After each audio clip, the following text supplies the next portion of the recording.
नमस्कार, आप देख रहे हैं जोहार झारखंड। आपके साथ मैं हूं शिप्रा झा और बुलेटिन की शुरुआत बड़ी खबर के साथ करेंगे। बड़ी खबर आपको सिमडेगा से बताते हैं, जहां ट्रेलर और ट्रक में लगी आग से हड़कंप मचा रहा। NH 143 पर सदर थाना क्षेत्र के कोलेबिरा घाटी के सरई पानी की एक घटना बताई जा रही है, जहां ट्रेलर ट्रक में आग लग गई, जिसके बाद गाड़ी धू धू कर जल गई। ट्रक जमशेदपुर से महाराष्ट्र के औरंगाबाद शीट लेकर जा रहा था।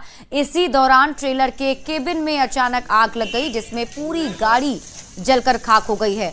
करीब 1 घंटे बाद मौके पर फायर ब्रिगेड की टीम पहुंची और आग पर काबू पाया जा सका, जिसके बाद NH पर गाड़ियों का आना जाना शुरू हो सका। ये तस्वीरें घटनास्थल की आपके टीवी स्क्रीन पर आपको दिखा रहे हैं। इसमें आप देखिए किस तरीके से भीषण आग लगी है।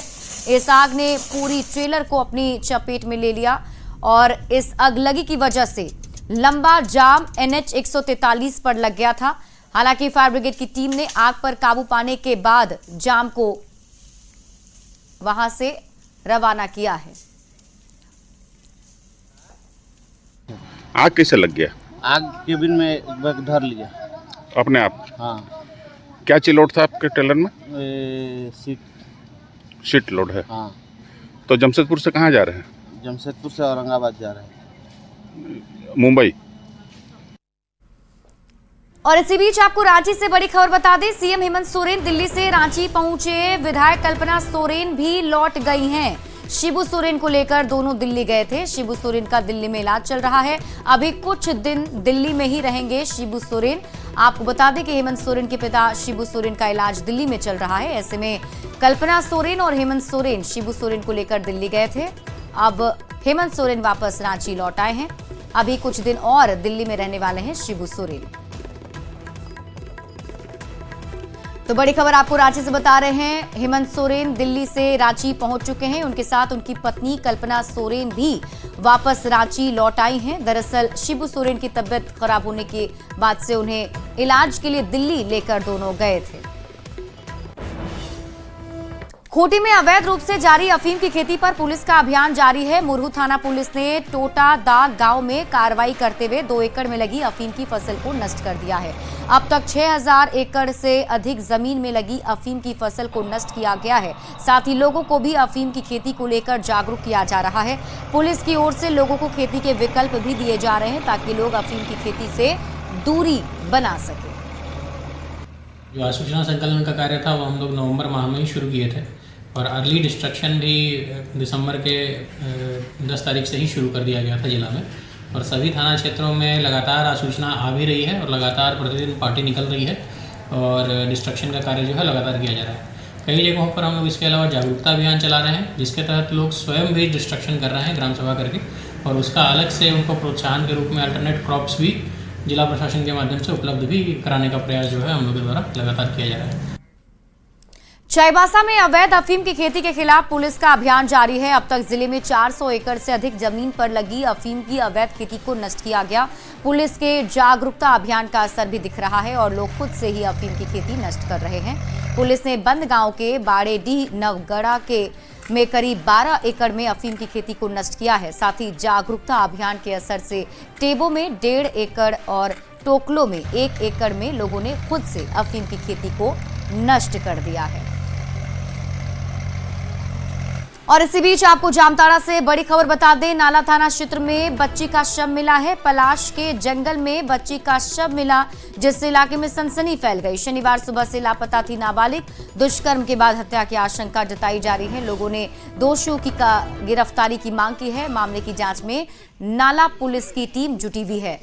तो बड़ी खबर आपको जामताड़ा से बता रहे हैं, जहां पलाश के जंगल में एक नाबालिग का शव बरामद किया गया है। आशंका जताई जा रही है कि दुष्कर्म करने के बाद नाबालिग की हत्या कर दी गई है। खबर गोड्डा से है, जहां पति पर ही पत्नी की हत्या का आरोप लगा है। बसंत राय थाना क्षेत्र की घटना है, जहां दूसरे व्यक्ति से अवैध संबंध के शक में पति ने 2 लोगों के साथ मिलकर पत्नी की हत्या कर दी। 3 दिन पहले गेरुआ नदी के किनारे पुलिस को एक शव मिला था। इसकी जब जांच पड़ताल की गई तो पूरे मामले का खुलासा हुआ। पुलिस ने आरोपी टुनटुन तांती और भूदेव दास को गिरफ्तार किया है। जो अनुसंधान के क्रम में इनके द्वारा जो बताया गया है, उनके द्वारा बोला गया कि इनका पति को यह आशंका थी कि इस महिला का अवैध संबंध जो है किसी अन्य पुरुषों के साथ, कई सारे पुरुषों के साथ था और इसी शक के आधार पर इन्होंने अपने 2 मित्र जो हैं वो ये भूदेव और तांती, ये दोनों को उन्होंने सेटिंग किया कि भाई इसको रास्ते से हटा देना है। इन्होंने मिल करके ये घटना को कारित किया। जमशेदपुर से बड़ी खबर है, जहां मानगू थाना क्षेत्र में नर कंकाल मिला है। केला गोदाम के पास ये नर कंकाल बरामद किया गया है, जो 3 साल पुराना बताया जा रहा है। पुलिस ने जांच के लिए नर कंकाल को भेज दिया है। कंकाल के डीएनए टेस्ट की अब तैयारी की जा रही है। टेस्ट के रिपोर्ट का इंतजार हो रहा है, जिसके बाद पुलिस की टीम आगे की कार्रवाई इसमें करेगी। तो बड़ी खबर आपको जमशेदपुर से बता रहे हैं, जहां नर कंकाल मिलने से इलाके में सनसनी फैल गई। हालांकि पुलिस की टीम ने नर कंकाल को जांच के लिए भेज दिया है। तो प्रथम दृष्टया हम लोग को देखने से ऐसा लग रहा है कि ये किसी विक्षिप्त व्यक्ति जो मतलब एक आया होगा और यहाँ मतलब लेटा होगा, भूखे प्यासे होगा, या फिर मानसिक स्थिति ठीक नहीं होगा और वो डेथ होने के बाद में फिर यहीं रह गया होगा। तो फिलहाल हम लोग ये मृत्यु का कारण कंफर्म नहीं कर पा रहे हैं, लेकिन हम लोग अभी यहाँ से इसको इन्क्वेस्ट करेंगे, पोस्टमार्टम भेजेंगे और पोस्टमार्टम के बाद इसका डीएनए हम लोग अभी मतलब प्रिजर्व कर लेंगे। इसके बाद मृत्यु का कारण और ये जो और मतलब क्या चीज़ें हैं वो मेडिकल सर्टिफिकेट से ही पता चल पाएगा। चतरा की सदर थाना पुलिस ने नशे के कारोबारियों पर शिकंजा कसा है। ब्राउन शुगर की खरीद बिक्री करने वाले 4 नशेड़ियों को गिरफ्तार किया गया। इनके पास से 15 कागज के पुड़िया में कुल 2.58 ग्राम ब्राउन शुगर जब्त किया गया है। गिरफ्तार एक आरोपी पहले भी 3 बार जेल जा चुका है। बता दें कि नशेड़ियों की ओर से एक पुड़िया ब्राउन शुगर करीब 300 रुपए में बेचा जा रहा था। अलग अलग तरह से लोग कर रहे हैं। अभी पुड़िया वाले पकड़ाए हैं और कुछ इंजेक्शन के माध्यम से पता चला है, कुछ सिगरेट के माध्यम से पता चला है। सभी को कार्रवाई की जाएगी। सद्य स्पष्ट है कि गिरफ्तारी की जाएगी। वे इससे बाज आए अपनी हरकतों से, कार्रवाई। चतरा से बड़ी खबर है, गंदौरी मंदिर के पास कार दुर्घटनाग्रस्त हो गई। मोबाइल दुकान में घुस गई कार, हजारों रुपए के सामान को वहां पर क्षतिग्रस्त कर दिया है। 6 से अधिक बाइक को भी टक्कर मारी। बाल बाल बचे हैं स्थानीय लोग। कार को पुलिस ने जब्त कर लिया है। तो बड़ी खबर आपको चतरा से बता रहे हैं, जहां देखिए किस तरीके से बेकाबू होकर कार दुकान में घुस गई। बताया जा रहा है कि 6 बाइक भी इसमें क्षतिग्रस्त हो गए हैं, साथ ही दुकान में रखा सारा सामान क्षतिग्रस्त हो गया है।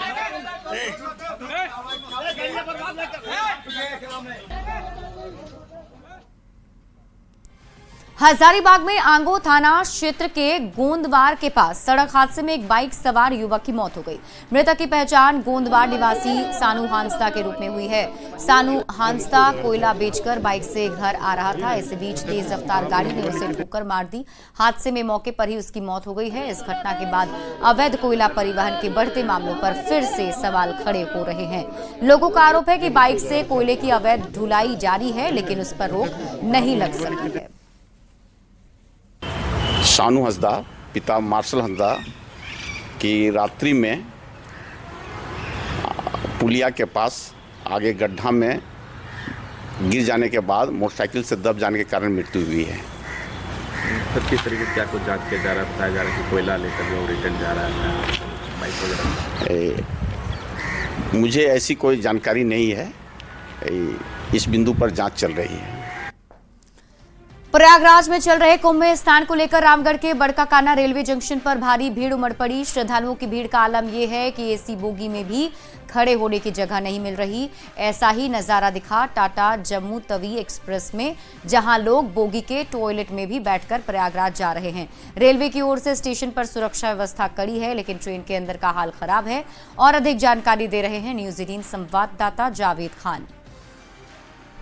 इस वक्त मैं मौजूद हूँ रामगढ़ जिले के बड़काकाना रेलवे जंक्शन पे आई टाटा जम्मू तवी एक्सप्रेस में। आप देख सकते हैं किस तरह का हाल है। सारे लोग जो हैं यहाँ से कुंभ नहाने जा रहे हैं, प्रयागराज जा रहे हैं, लेकिन देख सकते हैं एसी कोच है किस तरह से खचाखच भरा हुआ है। कैमरे के माध्यम से देखा जा सकता है कि किस तरह से जनरल बन गया है।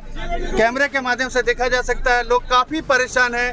बताइए रेलवे का कैसा व्यवस्था है? व्यवस्था को और बढ़िया करना चाहिए, स्पेशल ट्रेन और बढ़ाना चाहिए। अच्छा, तो क्या स्पेशल ट्रेन अभी नहीं चल रही क्या? अभी बहुत कम संख्या में चल रहा है। अभी जनसंख्या ये श्रद्धालु अभी बहुत सारे आने वाले हैं। क्या आपका नाम है? संदीप कुमार। अच्छा, आप ऐसे खड़े होकर जाइएगा प्रयागराज? हाँ। कहाँ से आ रहे हैं ऐसे? हम बंगाल से, पश्चिम बंगाल। हाँ। क्या आपका नाम है? महेश्वर भद्र। अच्छा, आपका क्या नाम है? अभिजीत मोदक। आप कहाँ से आ रहे हैं? बंगाल से। कहाँ जा रहे हैं? प्रयागराज। प्रयागराज जा रहे हैं, ऐसे ही बैठ के जाइए? ऐसे ही जाएंगे। रिजर्वेशन है? हाँ। तो देख सकते हैं लगातार जो है यहाँ पर एसी बोगी में किस तरह से लोग खचाखच भरे हुए हैं और यहाँ पर पैर रखने की भी जगह नहीं है, लेकिन लोग प्रयागराज जा रहे हैं स्नान करने को लेकर के। देख सकते हैं गेट यहाँ बंद हो चुका है और लोग यहाँ पर एसी बोगी में भी खचाखच भरे हुए हैं। यहाँ पर भीड़ मायने नहीं रख रही है, यहाँ आस्था मायने रख रही है, लेकिन लोगों को भी अपनी सुरक्षा का ध्यान रखने की जरूरत है। जावेद खान, न्यूज़ 18 रामगढ़। दिल्ली में शनिवार रात करीब 9 बजे जिस तरह से भगदड़ मची, उसके बाद से आरपीएफ और दिल्ली पुलिस के जवानों को विशेष तौर पर सतर्क किया गया है और आरपीएफ लगातार अपनी अपनी जिम्मेदारी को बेहतर तरीके से निभा रही है। इस बीच दिल्ली स्टेशन पर एक आरपीएफ की महिला जवान दिखी जो अपने बच्चे को सीने से लगाकर ड्यूटी कर रही है। इस वक्त मैं नई दिल्ली रेलवे स्टेशन पे हूँ, जहाँ पर बहुत ही शानदार तरीके से यहाँ पर आज आरपीएफ के द्वारा व्यवस्था किया गया है। ड्यूटी क्या होता है उसे मैं दिखाऊंगा। एक लेडी जवान भी है, महिला जवान है जो आरपीएफ की है, जो अपनी ड्यूटी कर रही है। मातृशक्ति है, नारी शक्ति है, अपनी ड्यूटी भी कर रही है, अपना फर्ज भी निभा रही है और एक तरह से कहा जा सकता है कि छोटे बच्चों को अपने साथ रखी है। क्या नाम है आपका? हालांकि आज वो बात नहीं करना चाहेंगे, लेकिन मैं दिखाना चाहूंगा कि छोटे से बच्चे को लेकर आज ड्यूटी कर रही हैं और जिस तरह से नई दिल्ली रेलवे स्टेशन पे स्थिति बनी है, जिस तरह से एक क्राउड का जो मैनेजमेंट है वो भी यहाँ पे देखने को मिल रहा है। और दूसरी तरफ देखा जाए और जिस तरह से दूसरी तरफ देखा जाए कि यहाँ पर जो स्थिति यहाँ पे बनी है, आज आरपीएफ की तैनाती यहाँ पर काफी संख्या में है और छोटे बच्चे को लेकर ये ड्यूटी करती हुई है महिला। हालांकि आज मीडिया के सामने कोई बातचीत नहीं कर रही है, क्योंकि वो उनका कहना है कि वो औपचारिक तौर पर बातचीत नहीं कर सकती है, लेकिन यही ड्यूटी है, यही कर्म है और चाहे नारी शक्ति की मिसाल कहें या अपने फर्ज जो अपनी ड्यूटी को पूरा करने का काम जो है ये करती हुई नजर आ रही है। वीडियो जर्नलिस्ट करम सिंह के साथ शंकर आनंद, न्यूज़ 18 इंडिया, नई Delhi railway station. Gumla literature festival का आयोजन बिरसा मुंडा एग्रो पार्क में किया गया। इस बार भी देश की प्रसिद्ध हस्तियां इस कार्यक्रम में पहुंचकर साहित्य और भाषा से जुड़ी कई महत्वपूर्ण बातों को लोगों के सामने रख रहे हैं। फेस्टिवल के पहले दिन के सत्र में कवि और लेखक नीलोत्पल के साथ ही कुरुख भाषा के विद्वानों का जमावड़ा हुआ, जिन्होंने अपने ज्ञान से लोगों को मंत्रमुग्ध कर दिया। इस दौरान सरकार से भाषा और साहित्य के संरक्षण और संवर्धन के लिए काम करने की अपील की गई। हमने अपना समाज ऐसा बनाया कि हम नेता पॉलिटिशियंस को हीरो बनाते हैं, फिल्म के हीरो को हीरो बनाते हैं, सिविल सर्विसेज को भी बनाते हैं, लेकिन हमने विचारकों को, राइटर्स को कभी नहीं बनाया। जो यूरोपियन कंट्री में वहाँ नोबेल प्राइज विजेता हो सकता है, राष्ट्रपति बन जाए, है ना। तो वो जो चीज़ें हैं उसको हमने बताया कि मास्टर साहब का काम है। तो इसको थोड़ा सा मुख्य धारा में लाना होगा। मुख्य धारा में इस तरह से लाना होगा कि अगर आप आज के युग के अनुसार उसको ग्लैमराइज नहीं करेंगे तो युवा उसकी ओर आकर्षित नहीं होगा। तो मेन जो इसका मकसद है, मेन लक्ष्य है, वो ये है कि यहाँ के लोग देश के जो सबसे अच्छे लेखक हैं, अलग अलग भाषाओं के, हिंदी के, अंग्रेज़ी के, कुड़ुक के, संथाली के, मुंडारी के, तो अलग अलग भाषाओं के जो सर्वश्रेष्ठ लेखक हैं या फिल्म की दुनिया के जो ऐसे लोग हैं जिन्होंने इस रीजन से आगे बढ़ के सक्सेस पाया है, उनसे वो एक्सपोज हों और उनको पता चले कि पढ़ाई लिखाई करने से आगे फ्यूचर में बहुत स्कोप होता है। पुलवामा हमले में शहीद गुमला के हेड कांस्टेबल विजय सोरेंग के बेटे का हरियाणा क्रिकेट टीम में सिलेक्शन हुआ है। पूर्व क्रिकेटर वीरेंद्र सहवाग ने सोशल मीडिया पर पोस्ट के जरिए इसकी जानकारी साझा की है। राहुल सोरेंग का चयन हरियाणा अंडर 19 क्रिकेट टीम में हुआ है। राहुल की उपलब्धि पर पूरे परिवार में खुशी का माहौल है। परिवार को उम्मीद है कि जल्द ही राहुल अपनी प्रतिभा और प्रदर्शन की बदौलत टीम इंडिया में भी अपनी दावेदारी जताएगा। राहुल की पढ़ाई सहवाग इंटरनेशनल स्कूल में हो रही थी, जहां से उसने क्रिकेट के गुर सीखे हैं। पलामू में फेयर माइन कार्बन कंपनी की ओर से राजहरा नॉर्थ कोल माइंस में खनन कार्य की शुरुआत की गई। वित्त मंत्री राधाकृष्ण किशोर और सांसद विष्णु दयाल राम ने संयुक्त रूप से इसका उद्घाटन किया है। ये परियोजना fair mine carbon private limited की ओर से विकसित की गई है और इस समय से पहले ही इसकी शुरुआत हो रही है।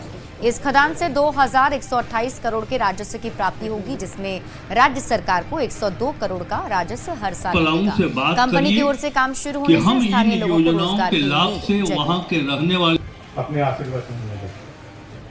इस माइंस के खुलने से लोगों को रोजगार तो मिलेगा ही मिलेगा, और जो कंपनियां हैं जिनको माइंस आवंटित हुआ है वो भी इस दिशा में ज़्यादा प्रयास करके अपने अपने माइंस को भी खुलवाने का कार्य करेंगे। तो ये नई शुरुआत है। आप लोग सबका मार्गदर्शन, आप सबका सहयोग, आप सबों का आशीर्वाद और सबों का प्यार अपेक्षित है। मेरे को लगता है कि हम लोग सब मिलके अगर काम करेंगे तो सचमुच इसको एक रोल मॉडल के रूप में हम विकसित कर पाएंगे। रांची में आजसू के ऑफिस से मिलन समारोह का आयोजन किया गया। इसमें रातू रोड निवासी आनंद राज के नेतृत्व में युवाओं ने आजसू का दामन थामा है। पार्टी अध्यक्ष सुदेश महतो ने पार्टी से जुड़ने वाले गैर राजनीतिक बैकग्राउंड के लोगों का स्वागत किया। साथ ही पंचायत से लेकर गांव तक पार्टी संगठन का विस्तार करने की बात कही। मैं सबसे पहले इनको इस निर्णय के लिए स्वागत करता हूं कि इन्होंने ऐसे समय में जब कोई सामने इलेक्शन नहीं है या कुछ उस तरह का वातावरण नहीं है, तब खुद को राजनीति में या सार्वजनिक जीवन में सामने ला रहे हैं ताकि पार्टी को और पार्टी के अंदर ये अपनी कौशलता और नेतृत्व को स्थापित कर सके और राज्य के लिए इस दल के वैचारिक रूप से जुड़कर इस राज्य में एक बेहतर राजनीतिक माहौल तैयार कर सके और पार्टी के लक्ष्यों को नेतृत्व दे सके। झारखंड कांग्रेस में फिर एक बार सांगठनिक हलचल तेज हो गई है। गुलाम अहमद मीर की विदाई और के राजू को झारखंड कांग्रेस का प्रभारी बनाए जाने के बाद यह हलचल दिख रही है। के राजू के सामने झारखंड में चुनौती ही चुनौती है, चाहे वो संगठन के मोर्चे पर उसके विस्तार और उसकी एकजुटता को लेकर हो या गठबंधन वाली सरकार में कांग्रेस के हिस्से की हिस्सेदारी को लेकर। माना जा रहा है कि नए प्रदेश प्रभारी 24 फरवरी से शुरू होने वाले बजट सत्र से पहले विधायक दल की बैठक में शामिल हो सकते हैं। आने वाले समय में राहुल गांधी का झारखंड आगमन भी होना है। उससे पहले प्रदेश कांग्रेस के अंदर नए प्रभारी कितना कमाल कर पाते हैं, इस पर सबकी नजर टिकी है। सोच है जो आदरणीय राहुल गांधी जी जैसा चाहते हैं कि संविधान में जो दी हुई प्रदत्त शक्तियां हैं उसका लोग बखूबी इस्तेमाल करें। तमाम वैसे लोग जो अंतिम पायदान पर बैठे हैं उन शक्तियों को आगे लाने का काम के राजू साहब बखूबी करेंगे, ये मैं जानता हूँ। भारत सरकार के उच्च पद पर रह करके काम किए हैं। कांग्रेस के बहुत सारे पॉलिसी में उनका विचार का समावेश किया गया है, तो उन आदमी के साथ हम लोग काम करेंगे और निश्चित रूप से उनके मार्गदर्शन पे हमारा कांग्रेस संगठन मजबूत तो होगा। झारखंड प्रदेश कांग्रेस कमेटी के अध्यक्ष केशव महतो कमलेश ने नए कांग्रेस प्रदेश प्रभारी के राजू के आने से संगठन के मजबूत होने की उम्मीद जताई है।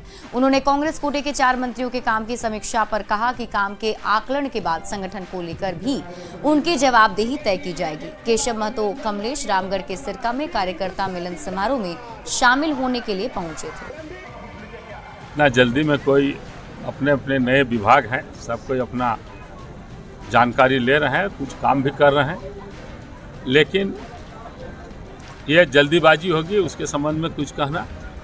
समीक्षा मंत्रियों की और हमारे सभी माननीय विधायकों की सबों की समीक्षा होगी, उनके कार्यों की समीक्षा होगी, संगठन में सबको जवाबदेही भी दी जाएगी।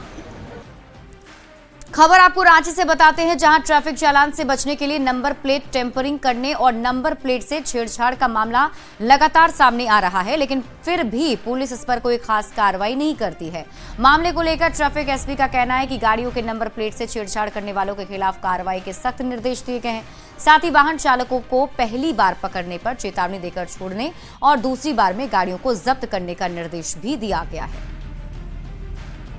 या फिर चालान से बचने के लिए नंबर में टेप साँट रहे हैं, तो हमने इसके लिए टीम बनाया था। प्रत्येक थाना प्रभारी के नेतृत्व में सभी थाना स्तर पे एक टीम बनाया था और उसका मैंने ड्यूटी यही दिया था कि जितने भी इस तरह की गाड़ी हैं आप उसको पकड़िए और पकड़ के एमपीएफ के तहत कार्रवाई कीजिए, वार्निंग दीजिए।